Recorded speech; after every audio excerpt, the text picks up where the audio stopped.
Hi friends, நம்ம விஜய் மல்லி ஸ்டோரியோட upcoming episode எப்படி இருக்க போகுது அப்படின்னு அந்த வீடியோவில் பார்க்க போகிறோம்.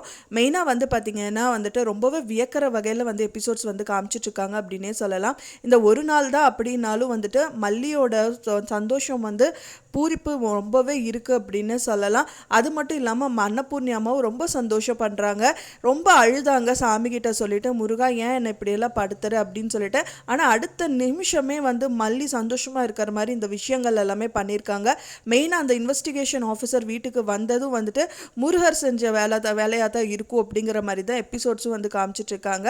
ஸோ மெயினாக வந்து பார்த்திங்கன்னா அது மட்டும் இல்லாமல் நம்ம வெண்பா பாப்பாவை வந்து அந்த இன்வெஸ்டிகேஷன் ஆஃபீஸர் கிட்ட போய் கேட்குறாங்க. மேடம் ஒரு நிமிஷம் அப்படின்னாங்க. என்னன்னு கேட்டால், மேடம் இனிமேல் வந்துட்டு நான் மல்லியம்மா கூடயே இருக்கேன், கதிரிஷன் தாத்தா கிட்ட தயவு செஞ்சு என்னை அனுப்பிடாதீங்க அப்படிங்கிற மாதிரி சொல்கிறாங்க. மெயினாக நான் வந்து அதுக்காக தான் நோட்ஸ் எடுத்துகிட்டு இருக்கேன். இப்போ நான் மெயினாக இங்கே வந்தது காரணமும் அதுதான்.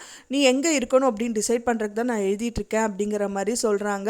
ஸோ எல்லாமே சொல்லிட்டு வந்து ஃபைனலாக என்ன சொல்கிறாங்கன்னா வந்துட்டு விஜய் கிட்ட சொல்கிறாங்க, நான் வந்து உங்களுக்கு பாசிட்டிவாக தான் வந்துட்டு நான் எழுதிட்டு இருக்கேன் அப்படிங்கிற மாதிரி சொல்கிறாங்க. ரொம்ப தேங்க்ஸ் மேடம் அப்படிங்கிற மாதிரி சொல்கிறாங்க.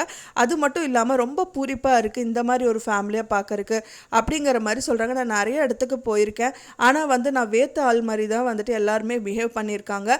இங்கே மட்டும்தான் நானும் உங்களோட ஃபேமிலி மெம்பர் மாதிரி நீங்கள் ட்ரீட் பண்ணியிருக்கீங்க, அதனால் எனக்கு ரொம்ப சந்தோஷமாக இருக்குது அப்படிங்கிற மாதிரி சொல்கிறாங்க. அப்போ தான் மல்லி என்ன சொல்கிறாங்க அப்படின்னா, இதுக்கு புறனா பேசுகிற மாதிரி லைட்டாக அவங்க வந்து டாபிக் ஒன்று எடுக்கிறாங்க. அதை கேட்டோடனே வந்து இன்வெஸ்டிகேஷன் ஆஃபீஸர் என்ன சொல்ல வரீங்க மல்லி, மறக்காமல் சொல்லுங்கள், ஒன்றும் பிரச்சனை இல்லை, நான் பாசிட்டிவாக தான் எழுதிட்டு இருக்கேன், நெகட்டிவாக ஏதாவது இருந்தாலும் சொல்லுங்கள் அப்படிங்கிற மாதிரி சொல்கிறாங்க.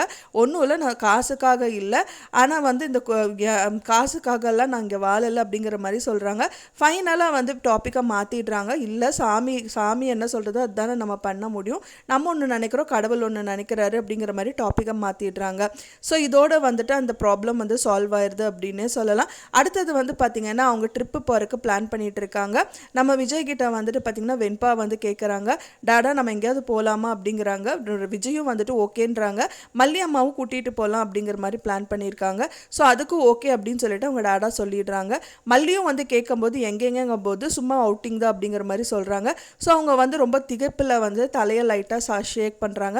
ஸோ இந்த மாதிரி வந்துட்டு நிறைய விஷயங்கள் சந்தோஷமாக தான் நடந்துட்டுருக்கு. ஸோ இப்படியே இருந்தால் நல்லாயிருக்கும் அப்படின்னு தான் எதிர்பார்க்குறேன். ஃப்ரெண்ட்ஸ், நீங்கள் என்ன நினைக்கிறீங்க அப்படின்னு சொல்லிட்டு எனக்கு மறக்காமல் கமெண்ட்டில் ஷேர் பண்ணுங்கள். நான் சொன்ன தகவல் உங்களுக்கு பிடிச்சிருக்கும்னு நினைக்கிறேன். ஃப்ரெண்ட்ஸ், பிடிச்சிருந்தா மறக்காமல் லைக் பண்ணுங்கள், ஷேர் பண்ணுங்கள், கமெண்ட் பண்ணுங்கள், சப்ஸ்கிரைப் பண்ணுங்கள்.